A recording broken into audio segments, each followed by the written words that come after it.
Sebenarnya startup ini cerita percintaannya ya, percintaannya itu biasa aja banget. Kejam banget penulisnya. Kasihan Han Ji Pyong. Udah yatim piatu. Terus hidup seorang diri sebatang kara. Kaya raya, apalah gunanya dia nggak bisa dikasih kebahagiaan dikit mendapatkan pasangan yang diinginkannya. Sungguh kejam. Writer name tolong dengarkan YouTube ini. Orang banyak memilih jadi tim 6 dosan karena 6 dosan itu mewakili banyak orang yang nggak punya apa-apa, yang nggak tahu apa-apa. Jadi apa-apa dari siapa-siapa. Dia merintis dan akhirnya menjadi apa-apa. Dan seperti itu kebanyakan orang. Kayak kalau Han Ji Pyong itu kan kayak udah biasa nih di drama, udah banyak nih CEO gitu. Oh enggak, bagi saya lebih dari itu. Bagi saya Han Ji Pyong itu sangat realistis. Semuanya dia itu yang diomongin tuh realistis. Aku mau nanya mengenai So Dalmi sama kakaknya In Jae. Iya. Menurut kamu di antara karakter dua orang ini mana yang lebih hebat, yang lebih kuat menurut kamu? Menurutku sih relatif. Ya, soalnya kalau si In Jae itu kelebihan dia tenang dan dia perencanaannya kuat. Jadi benar-benar semua itu target terukur dan realistis gitu loh. Tenang, realistis, terukur, penuh strategi. Sedangkan So Dalmi dia masih meledak-ledak emosinya.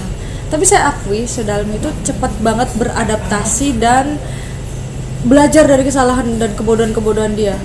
Salut sih. Apa memang karena dia ini ekstrovert, terus In Jae ini kayaknya introvert ya gitu. Jadi si So Dalmi ini dia kadang untuk semangatnya yang meledak-ledak dia membutuhkan kakaknya yang realistis.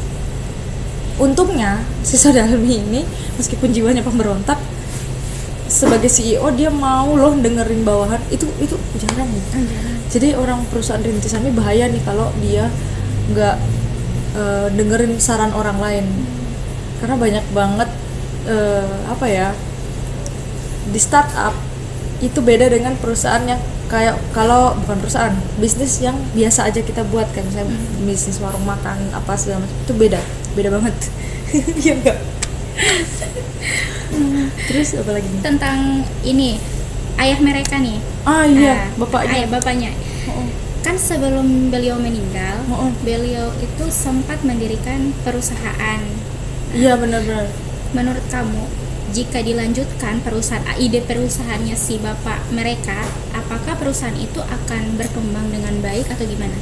Ya ini nih, jadi ya perusahaan rintisan, apalagi mereka ikut event Sandbox, dimana 3 orang teknisi nggak bisa sama sekali namanya manajemen dan keuangan. Dia harus nyari pemimpin yang bisa ngerti keuangan, manajemen, apalagi perencanaan. Ya nggak mungkin dong So Dalmi maksain, ini bapak gue idenya ini, yuk kita bikin aja. Udah, itu doang sih kuncinya. Nggak bisa dia memaksakan bisnis yang ada di otak bapaknya untuk dimasukkan ke otak orang lain, karena mereka berlima itu tim. Terus kalau misalkan aku tanya nih tentang bisnisnya bapaknya So Dalmi 15 tahun lalu. Kira-kira kalau itu sudah berdiri sejak 15 tahun yang lalu nih, bapaknya nggak meninggal tapi dilanjutin nih rencana perusahaannya, kira-kira sekarang udah sebesar apa? Kira-kira baru besar sekarang. Bukan dari kemarin besarnya. Alasannya apa? Alasannya pertama, teknologi penunjangnya itu belum secepat ide bapaknya. Jadi coba lihat, bapaknya tuh bertahun-tahun membuat ide bisnis itu, berarti lebih dari 15 tahun dong. Di tahun tersebut baru ada satu investor CEO Sandbox yang nerima ide bapaknya. Dari ide sampai teknis pembuatan aplikasi, apalagi bapaknya bukan orang teknik, dia butuh tim juga. Kudu mencari tim, kudu mencari dana. Investor udah ada Sandbox. Tim teknis juga ada sih sebenarnya Sandbox menyediakan. Cuman ketika teknologi yang mendukung HP-nya itu belum ada, jaringan 15 tahun lalu apa? 3G. Sedangkan minimal jaringan untuk bisa mengembangkan video dan gambar realistis itu lebih dari 3G bisanya. Bisa sih 3G, cuman kayak kecepatannya, bandwidth-nya kurang, terus apalagi perangkat handphonenya tidak mendukung, maka itu akan terseok-seok. Apa yang akan dia jual? Nilai perusahaan. Nilainya aja bergantung pada aplikasi yang bisa mendukung. Kayak gitu. Jadi ketika tahun 2015, 16 mungkin itu baru bisa berjalan ketika Android ditemukan, iPhone, iOS dan lain-lain gitu. Jadi idenya Bapak Sodalmi sebenarnya bagus, tapi berjayanya nggak mungkin pada saat itu karena tidak mendukung, teknologi saat itu tidak mendukung idenya si Bapak Sodalmi. Iya. Idenya Bapak Sodalmi itu sebenarnya kalau kita butuh waktu dan kalau kita rencanakan sekarang tentu orang langsung punya gambarannya, karena kan sekarang lagi heboh GrabFood, ada GoFood dan lain-lain gitu. Ini nih episode yang aku ngomong mereka tuh harus merencanakan pemegang saham berapa persen, terus setelah itu nanti dia akan tahu di situ si pemegang sahamnya ini dapat mengendalikan perusahaan apa enggak, terus tidak boleh bercampur aduk. Ini lihat ya, si Sodalmi bilang dibagi rata. Dibagi rata waktu itu. Apa-apaan? Itu bikin bingung. Jadi nanti kalau saya investor mau menginvestasikan di perusahaannya si Desi, saya bilang sebenarnya siapa yang punya ini? Ya kan? Ya kan? Sebenarnya siapa yang punya ini kok sama rata? Satu. Yang kedua, ketika ditumpukin ke satu orang aja tok mentok ya, yang lain gak dapat bagian, itu juga akan bikin bingung. Ini perusahaan kamu sendiri, lantas mereka nggak punya hak sama sekali. Lu perusahaan apa? Gitu, bingung. Terus dia bilang lagi di sini nih,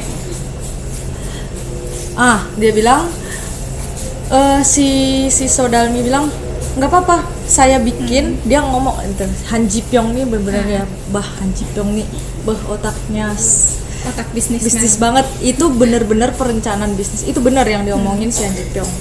Kamu jangan numpukin ke satu orang banyak banget, jangan juga dibagi rata. Pertama, untuk menghindari kerancuan kepemilikan. Yang kedua, bagaimana investor bisa tahu hak dia nanti akan dapat berapa persen juga di situ. Terus yang ketiga, kamu akan ngerti ketika kamu akan berdeal bisnis, yang akan melakukan deal bisnis adalah yang punya saham terbesar. Karena apa? Dia dianggap sebagai representasi perusahaan itu yang ngerti isi perusahaannya. Sodalmi bilang nggak apa-apa, saya kasih dosan aja yang paling banyak porsinya. Nanti kalau lagi deal bisnis sama investor gimana? Ini sama si Han Ji Pyong bilang kayak gitu. Katanya nggak apa-apa, kita berangkat berdua. Nggak ada ya di dunia real nyata kamu akan terus bisa bersama barengan dengan partner bisnis kamu untuk deal. Partner bisnismu lagi di Amerika, kamu lagi di Gorontalo. Ayo kita datang. Gimana ceritanya? Itu tuh yang nggak real di situ, Makanya waktu nonton pas di pembagian saham itu kan akhirnya diberikan yang paling besar banyak itu dosan. Dalmi itu CEO, harusnya CEO yang besar. Banyak. Makanya waktu dibandingkan dengan perusahaannya si Injay dapat 80%, sisanya 20% dibagi-bagi ke anak-anak buahnya. Jadi memang ya kalau aku melihatnya si Samsung Touch ini masih belum punya pendirian ya. belum punya pendirian. Dua, belum ngerti apapun tentang bisnis. Lucu banget. Jadi lihat anak-anak muda bisnis. Dan bagus sekali posisi Han Ji Pyong di sini, artinya penyeimbang mereka, membantu mereka sebenarnya untuk berdiri. Terus kita bergeser ke Han Ji Pyong ya. Aduh, aku banget. Kamu kan udah mendeklarasikan bahwa kamu adalah tim Han Ji Pyong. Garis keras. Nah, tim Han Ji Pyong di sini memang sih ya, secara karakter aku melihatnya juga punya pendirian yang kuat. Tenang, paling penting dia tenang dan logis. Aku mau tahu lebih jelasnya kenapa kamu lebih suka Han Ji Pyong ketimbang Dosan atau Sodalmi atau Ince. Simply karena dia logis. Dan dia punya jiwa yang besar. Jiwa yang besar, dia logis, dia sangat terukur. Manajemen strategi dan manajemen resikonya itu sangat terukur. Ingat banget waktu dia ngelihat si Sodalmi. Kita putar aja ya. Oke. Nah, kan dibilang kan nih di sini si Alex itu bilang nanti kamu dosan bisa kok saya tarik ke Silicon Valley. Silicon Valley itu kan di Amerika tempatnya kumpul startup yang mulai dari yang kecil sampai yang unicorn besar, sampai yang tetracorn, sampai besar-besar lah, semua perusahaan teknologi berbasis teknologi ada di sana. Dosan itu ingin ditarik, satu-satunya ingin dibawa ke Silicon Valley hanya Dosan oleh Pak Alex, investor dari Tusto di Amerika. Han Ji Pyong bilang, perusahaan kamu nggak mungkin ada yang mau. Tapi Dosan mikir, kalau perusahaan saya nggak ada yang mau, kok Alex nawarin saya ke Silicon Valley ya? Ingat, ada 2 jenis investasi di dunia ini. Investasi karena value perusahaan itu diukur dari bagusnya perusahaan itu sendiri dan siapa pemimpin perusahaan itu. Jadi kalau saya mau investasi di tempat Desi, saya lihat nilai perusahaan dia. Dari mana laporan keuangannya, perencanaannya dan segala macam. Terus saya lihat Desi ini kayaknya bisa saya percaya deh. Nah, fix berarti saya itu adalah investor berdasarkan value, berdasarkan nilai. Tapi Alex datang, kalau tidak menang nanti di sandbox pelomba, sandbox punya lomba, kamu bakal saya ajak kok ke Silicon Valley. Dosan yang masih awam tentang investasi, dia pikir Tusto ini si Pak Alex ini akan membawa seluruh timnya dia ke Silicon Valley. Salah paham. Padahal maksudnya si Han Ji Pyong, dia bilang, tahu nggak perusahaan kamu tuh nggak ada nilainya. Aplikasi yang kamu buat itu hanya untuk rating banyak-banyakan orang pakai. Tapi kalau orang pakainya banyak, nggak ada return kembalinya. Siapa yang mau mengembangkan lagi si perangkat kamu?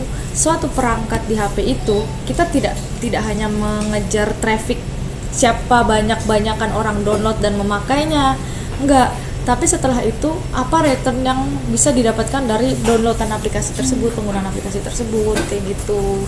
Nah, si Pak Alex itu pengen ngambil bakatnya Dosan aja. Jadi dia tidak mau berinvestasi pada perusahaannya, tapi dia hanya pengen mengambil si dosannya. Oke. Makanya dia bilang kan nih, ya udah tanda tangan deh. Emosi nggak lo? Menang kan? Udah menang. Menang di lapangan gitu kan. Oh my god. Si Dosan itu pengen nunjukin diri kalau aku dan timku tuh udah mandiri, udah bisa mencari investor sendiri. Halo, Pak Ji Pyong, kita udah bisa. Jadi kita nggak butuh investasi dari lu secara pribadi. Oh my god. Si Ji Pyong itu bilang, nanti kalau nggak menang di perusahaan rintisan di lomba, saya aja yang investasi. Tapi dia ngomongnya pedas, meskipun perusahaan kamu tidak bernilai. Itu menyakiti hati si Dosan. Dia menganggap itu adalah hinaan. Bahwa kayak dia nggak mungkin bisa. Padahal maksudnya Ji Pyong untuk menyadarkan bahwa tolong kamu cek kembali value perusahaan apa yang ingin kamu jual, supaya investor itu mau berinvestasi karena value-nya kamu, bukan karena hal lain. Nah, ini udah rame-rame nih, udah tanda tangan. Teman-temannya juga nggak ngasih tahu ke mentor. Orang lain dia nanya mentor, ini nih Pak Alex tertarik nih sama punya saya dari Amerika nih, saya mau diakuisisi, bukan diinvestasi. Akuisisi adalah dibeli perusahaannya, bukan dimiliki sahamnya, dibeli seisi-isinya, se-value-value-nya, seorang-orangnya, semuanya. Akuisisi, ku ambil punyamu. Oh my god. Jadi yang cap kantor Desi, jadi saya ganti cap kantor Inggris. Karena orangmu, nilaimu, asetmu semua udah jadi milik saya. Akhirnya nama Samsan hilang. Jadi hilang. Sudah jadi milik Tusto dia dari Amerika. Nah, mereka tuh nggak ngerti apa yang nama akuisisi, apa yang namanya merger, apa yang namanya investasi dengan kepemilikan saham besar, sehingga ada namanya PSP, pemegang saham pengendali. Itu mereka nggak tahu, nggak belajar itu. Bedanya merger itu perusahaan kecil-kecil bergabung menjadi satu supaya dia besar, berkekuatan besar. Paling contohnya itu kayak dulu Bank Mandiri itu adalah gabungan dari bank-bank kecil yang udah mau bangkrut. Daripada bangkrut, ayo kita bersatu, membentuklah Bank Mandiri besar. Nah, kalau akuisisi seperti tadi membeli perusahaan, dicaplok milik saya. Jadi milik saya. Kalau investasi, perusahaan kamu ya perusahaan kamu. Saya cuma nitip dana di situ, tapi saya bisa mengendalikan karena duit saya banyak di situ. Begitu. Itu 3 orang itu yang teknik itu nggak ngerti, apalagi CEO-nya nggak ngerti sama sekali. Ada satu Jung Saha yang jago hukum. Aduh, si Mbak cantik. Itu kan dia bilang, ditanya kan, ada salinan nggak? Ada salinan nggak? Salinan kontrak. Ada tuh, udah saya baca baik-baik. Si Mbak Saha ini kebanyakan berkasus bukan di bidang perusahaan, di internal. Karena dia baru sekarang gabung di kantor bisnis, dia baru ngerti kalau ternyata ada perbedaan teks yang tersamarkan di situ. Dia bilang, kamu akan saya akuisisi kalau membatalkan perjanjian didenda 2 kali lipat, 300 juta won. 300 juta won kali 2 dong dendanya. Antara milih bayar denda tapi mereka belum punya duit, atau menuruti kemauan pengakuisisi. Tuhan. Yang namanya akuisisi berarti kan saya sudah miliki perusahaan kamu. Berarti siapapun orang di dalamnya udah atas perintah saya. Saya bisa pecat semua orang di situ kalau saya mau. Itu yang dilakukan oleh Alex. Sesaat setelah tanda tangan kontrak dia langsung pecat Sodalmi. Sodalmi kaget. Dia nangis-nangis deh, berkelahi deh. Oh Tuhan. Jadi ini betul ya, kayak meraung-raung, kayak masih panas-panasnya tapi nggak tahu apa-apa. Jadi konsepnya seperti itu. Iya, jadi konsep akuisisi, merger sama investasi itu beda. Itulah. Jadi sebenarnya startup ini cerita percintaannya ya. Percintaannya itu biasa aja banget. Kejam banget penulisnya. Kasihan Han Ji Pyong. Udah yatim piatu. Terus hidup seorang diri sebatang kara. Kaya raya, apalah gunanya dia nggak bisa dikasih kebahagiaan dikit mendapatkan pasangan yang diinginkannya. Sungguh kejam. Writer name tolong dengarkan YouTube ini. Iya. Jadi sebagai perwakilan tim Han Ji Pyong, dia memprotes keras. Justice for Han Ji Pyong, keadilan untuk Han Ji Pyong. Dia udah hidup seorang diri. Nah itu makanya tolong berikan dia kehangatan. Aku kan kalau lihat storynya orang, mereka aku tim Han Ji Pyong, aku tim Namdosan hanya karena kepribadiannya tampilan aja. fix. Pertama tampilan fisik, terus yang kedua kepribadian.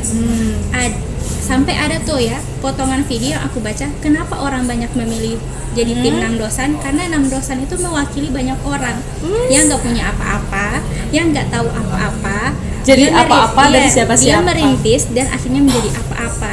Dan seperti itu kebanyakan orang. Kayak kalau Han Ji Pyong itu kan kayak udah biasa nih di drama. Udah banyak nih CEO gitu. Oh, enggak, bagi saya lebih dari itu. Bagi saya Han Ji Pyong itu sangat realistis, semuanya dia itu yang diomongin tuh realistis. Kamu kalau mau bisnis. Nah, nih, nanti saya tunjukin ya. Ayo kita next. Mantap. Nah, coba habis diomongin kamu dipecat, terus Han Ji Pyong tuh digebukin sampai berdarah-darah sama tidak dosen. tahu terima kasih. Murid nggak ngomong, mau tanda tangan kontrak, dikasih tahu teman-temannya kenyataan bahwa ternyata itu cuman akuisisi bakat, alias si perusahaan ini cuman pengen ngambil orang-orang terbaiknya yang nggak guna bagi perusahaan itu dibuang. Si dosen bilang, kok Pak Han nggak ngasih tahu kita sih? Pak Han bilang, lah HP kalian dimatiin, saya juga mau nelpon sama teman-teman kalian dilarang, digebukin. Jadi kasihan. bagi kalian yang tim Namdosan, di sini sudah diwakili oleh Ingrid bahwa ngomong apa itu ngomong sesakit apapun. Ya, ini di situ minusnya tuh di sini. Dosen itu memang mewakili banyak orang. Mungkin yang diwakili adalah anak muda yang jiwanya meledak-ledak. Masih meledak-ledak. Jadi kayak over excitement. Belum terlalu bisa mengendalikan antara realita dan perasaan.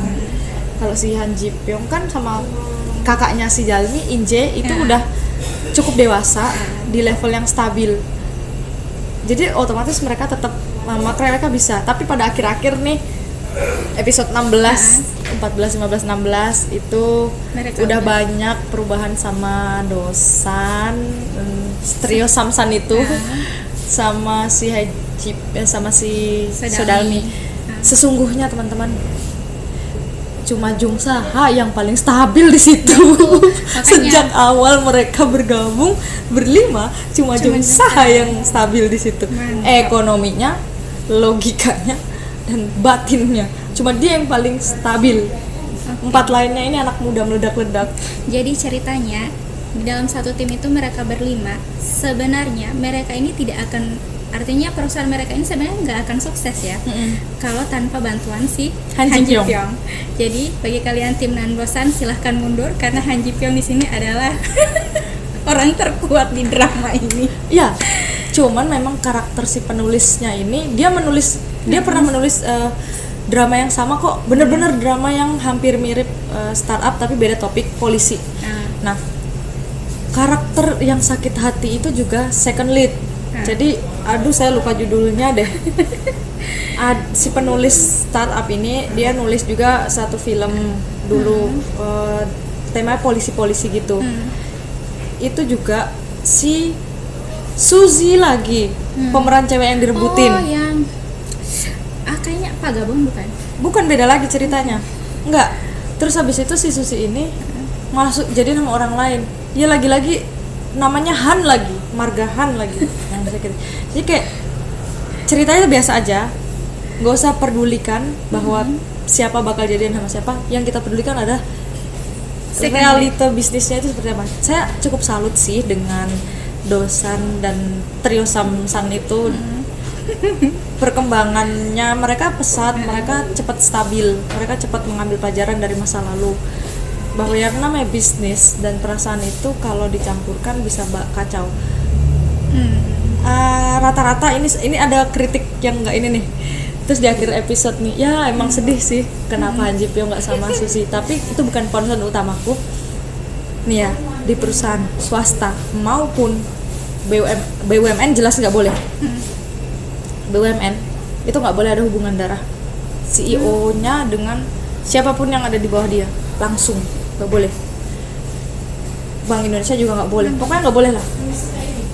Di swasta juga sudah semakin banyak yang menerapkan demikian. Karena apa? Politik of interest itu sangat tinggi di bisnis. Ketika kamu berbisnis bersama pasangan dan posisinya itu hampir seimbang. Suzy CEO, lakinya si Dosan akhirnya kan menikah tuh, CTO. Bayangin, itu politik interestnya bakal tinggi sekali kalau terjadi perkelahian internal. Itu menurutku cerita yang nggak realistis, meskipun ada 1 dibanding 1000 di dunia ini ada perusahaan yang seperti itu. Cuman lebih baik jangan.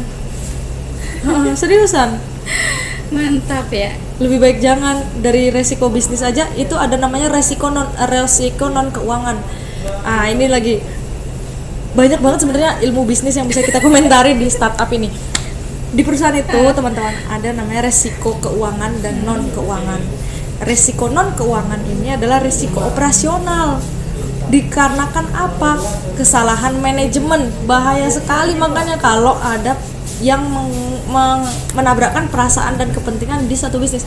Han Ji Pyong mencontohkan bahwa dia ada di scene berapa nih? Nanti kita tampilin ya. Nanti kita tampilin gambarnya, potongannya. Nah, ini nih, ayo kita lihat nih ya. Oke, lanjut ke kita rewind ke perusahaan saat kehancuran Samsan. Kehancuran Samsan. Nah, jadi di sini tuh dia bilang, si Han Ji Pyong bilang ke si Suzy, si Sodalmi, kalau kamu nggak bisa lebih besar dari musuhmu, bergabunglah ke musuh. Itu betul loh, itu betul. Dalam bisnis kita nggak boleh mengedepankan ego. Itu dicontohkan oleh Han Ji Pyong. Dia bilang, saya sih mau investasi, tapi nggak ke kalian, ke orang lain. Waktu pertama kali dia ngelihat betapa bobroknya Samsan sebelum ada si Sodalmi datang. Nah, itu betul karena si Sodalmi kan udah kehilangan timnya, maka dia butuh tim baru untuk menyalurkan ide-ide dia. Bagaimana caranya? Dia harus mencari perusahaan lawan yang kuat posisinya, yang bisa mewujudkan apa yang ada di dalam otaknya. Kebetulan posisi yang dicarinya itu bisa untuk dia mengaplikasikan apa yang di otak dia.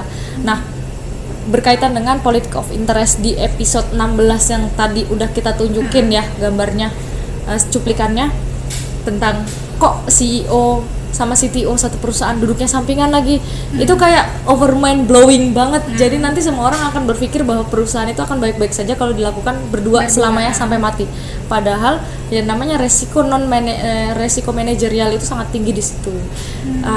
Kita rewind di episode yang ini, si kakaknya Sodalmi akhirnya nerima, si Kak Injay ini menerima Sodalmi di perusahaan dia. Nggak lama setelah itu, dalam kurun waktu 3 tahun, nggak sampai, pada saat Samsan itu ada di Amerika, di kurun waktu 3 tahun itu, Injay langsung mengubah nama, membuat anak perusahaan yang dipimpin oleh adiknya, si Sodalmi. Itu cara paling logis, makanya saya salut banget sama Injay. Itu cara paling logis sih. Ketika masuk ke urusan Sodalmi dengan dosen, rasanya kayak nggak logis semua. Jadi mereka di akhir film ini mereka menikah. Iya, terus si Sodalmi sama si dosen ini menikah dan menempati posisi tinggi di jabatan yang perusahaan itu. Sodalmi CEO, CEO perusahaan, si dosen ini adalah CTO, Chief of Technology Officer. Jadi kayak kepala direksinya bagian teknologi si dosen, kepala perusahaannya si Dalmi. Itu nggak logis. Itu nggak logis. Yang paling logis adalah kayak kakaknya bikin. Injay langsung mecah ke anak perusahaan, adiknya ditaruh di situ supaya tidak ada hubungan langsung dia di dalam perusahaannya. Itu logis. Oh begitu. Gitu. Jadi kalau Samsan siapa Chongyam, apa saya lupa lagi namanya. Aku juga nggak tahu. Iya, perusahaannya Sodalmi, Chong gitu deh. Itu dipecah lah, harusnya si dosen dijadiin boleh CTO di situ atau langsung jadi CEO, cari lagi CEO kah, terserah. Jadi nggak boleh ya? Nggak boleh dalam satu perusahaan. Bukan nggak boleh sih, disarankan tidak usah lah. Disarankan tidak usah. Baik tidak. Lakukan seperti yang kakaknya si Injay bikin, Injay lakukan, memecah langsung adiknya jadi kepala perusahaan, anak perusahaan kayak gitu.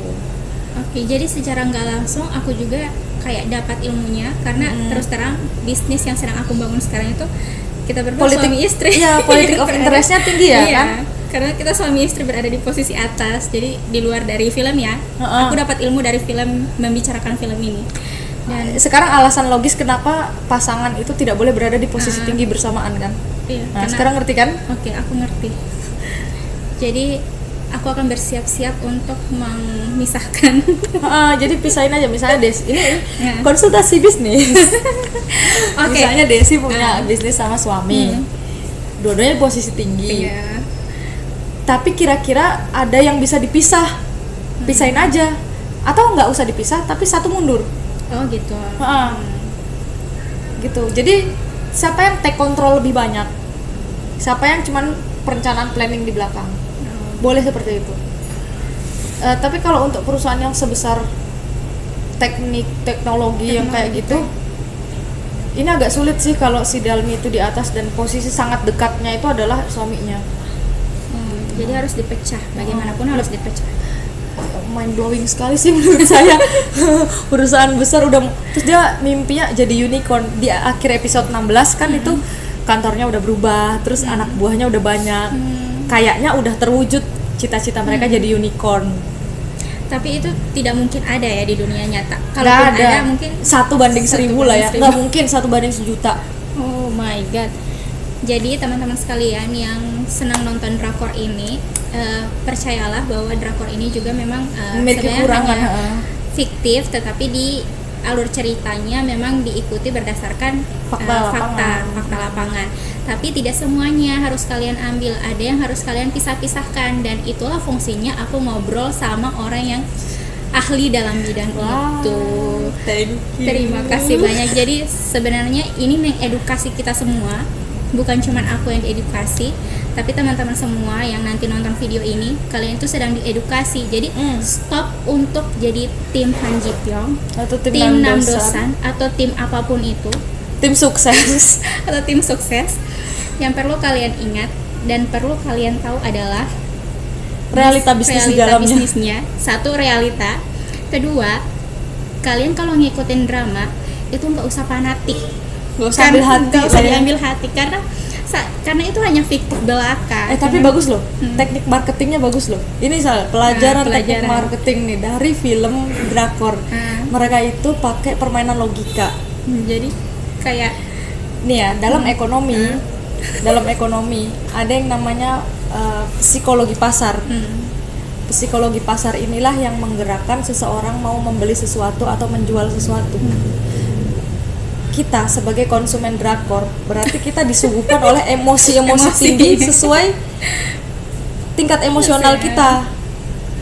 Itu namanya teknik marketing, menjual pakai psikologi. Iya, itu. memang kalau kita bicara sama orang ekonomi beda sekali ya.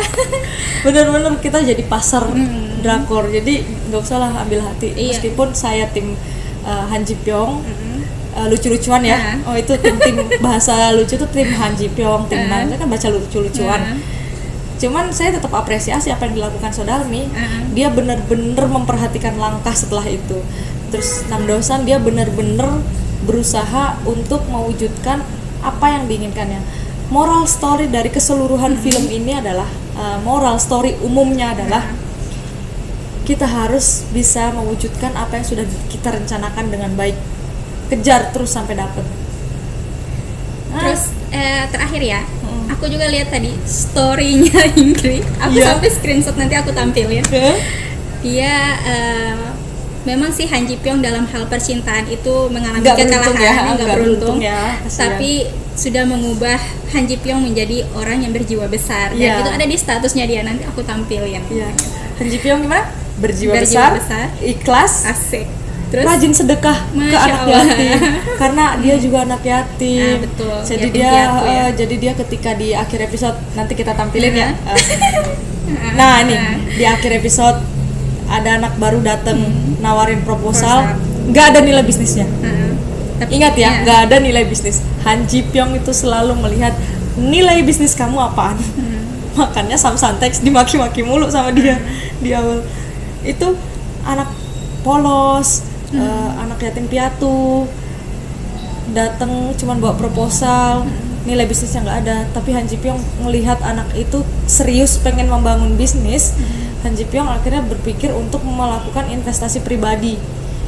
Secara pribadi secara pribadi, karena dia adalah dari anak-anak yatim yang kebingungan saat diusir dari panti asuhan. Soalnya di Korea itu ada aturan kalau kamu sudah usia 17 atau 18 tahun, lulus SMA harus keluar dari situ dengan uang jaminan sosial sekian puluh ribu won. Itu logikanya nggak akan bisa buat kuliah.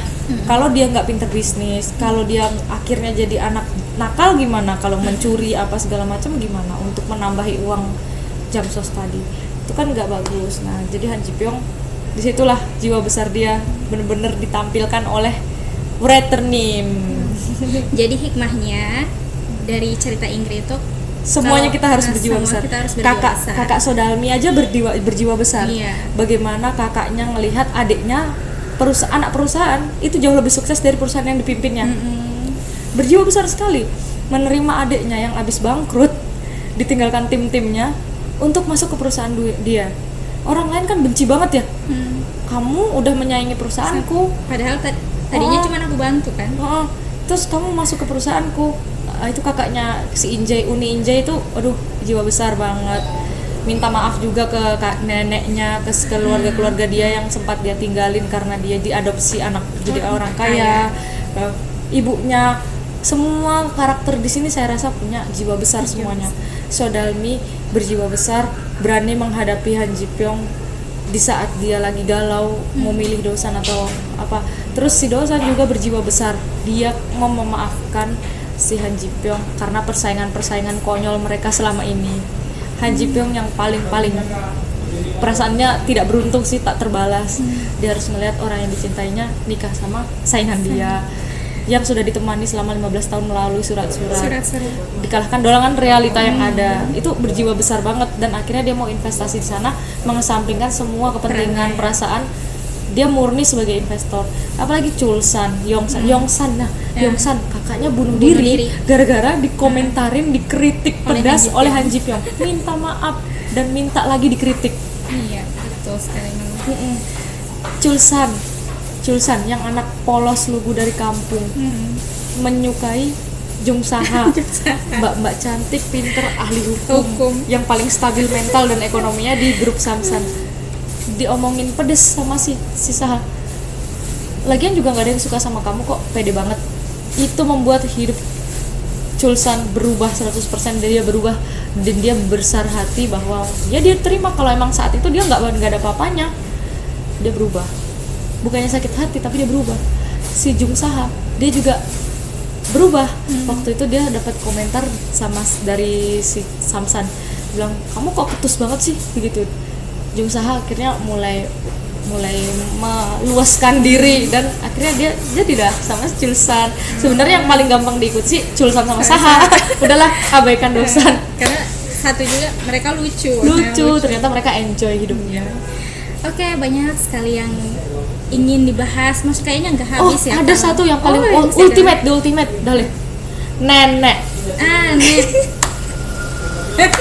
Si nenek berjiwa besar Dari awal. Sejak episode ini tampil. Nanti kita tampilin dari mana nenek ini berjiwa besar.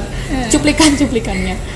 Aku rasa itu sih statement ultimateku.